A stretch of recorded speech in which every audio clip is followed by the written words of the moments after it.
피부과의 안성일입니다. 켈로이드는 유감스럽게도 자기와 관계없이 조상들로부터 물려받은 체질로서 유전되는 질환입니다. 그런데 이 켈로이드 환자는 자기 의사와 관계없이 가진 이 질환 때문에 고생하는 경우가 굉장히 많습니다. 특히 이 켈로이드 환자가 여드름과 같이 동반될 때는 더욱 고생스럽죠. 그래서 우리가 켈로이드 환자가 사춘기에 여드름이 있을 때는 로아키톤이라는 약을 열심히 복용하게 합니다. 그래서 여드름이 이 켈로이드 환자를 더욱 흉터를 만들지 않도록 특히 가슴이나 턱 부위에 저희들은 사춘기 때부터 열심히 치료를 하게 합니다. 그리고 그러면 이렇게 만들어진 켈로이드에 대해서는 어떻게 할 것인가? 우리 성형외과 의사나 피부과 의사들이 켈로이드 환자에 대해서는 정말 그동안은 어떤 의미에서는 방치했다고 말해도 과언이 아닙니다. 왜? 잘 나았지 않으니까요. 괜히 건드렸다가 낫지도 않는 질환, 원성만 들을 가능성이 있어서 의사들이 방치했다고 볼 수 있죠. 그러니까 사각지대입니다.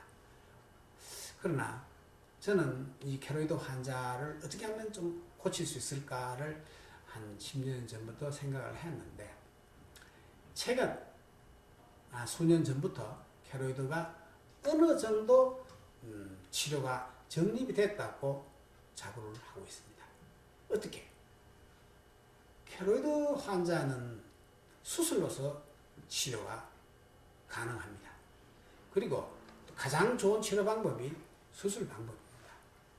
많은 사람들은 켈로이드에 관심을 가지지 않은 분들은 켈로이드는 수술하면 2배 이상 커진다. 사실 그렇습니다. 켈로이드를 수술만 하면 배 이상 넓어집니다.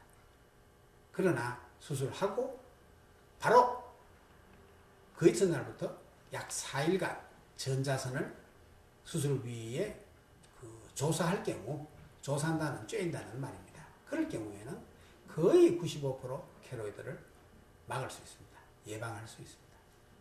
그렇기 때문에 특히 이 가임 여성들, 결혼을 앞둔 사람, 이런 사람들은 국소주사보다는 수술 플러스 전자선 치료가 훨씬 효과적입니다. 임신과 관련이 없기 때문입니다. 그리고 국소주사의 치료 방법은 저는 5FU라고 하는 항암제를 치료합니다. 종래 많은 선생님들은 이 트리암시노론이라고 하는 스테로이드를 이 국소에 주사를 하였습니다. 그런데 이 켈로이드와 비슷하지만 좀 약한 비후성 반응이라고 있습니다. 이 비후성 반응은 트리암시노론에 잘 듣습니다. 그러나 켈로이드는 이 트리암시노론에 듣지 않습니다. 긴 시간 동안 주사를 하지만 효과는 미미합니다.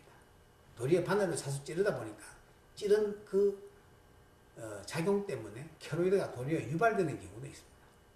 그래서 저는 5APU라고 하는 항암제, 물론 이 항암제도 부작용도 있을 수 있기 때문에 될 수 있는 대로 적은 용량으로 한 10회 내지 15회 정도만 치료할 수 있다면 켈로이드도 거의 작은 부위라면 가슴 부위나 얼굴 부위의 작은 부위는 100% 치료할 수 있습니다.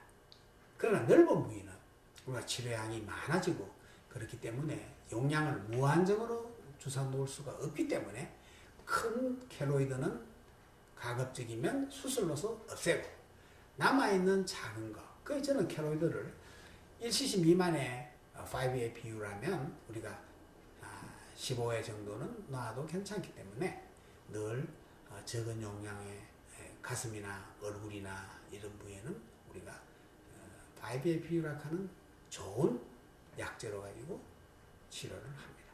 부작용을 걱정할 수도 있습니다만 지나치게 많은 용량이 아니면 별로 문제가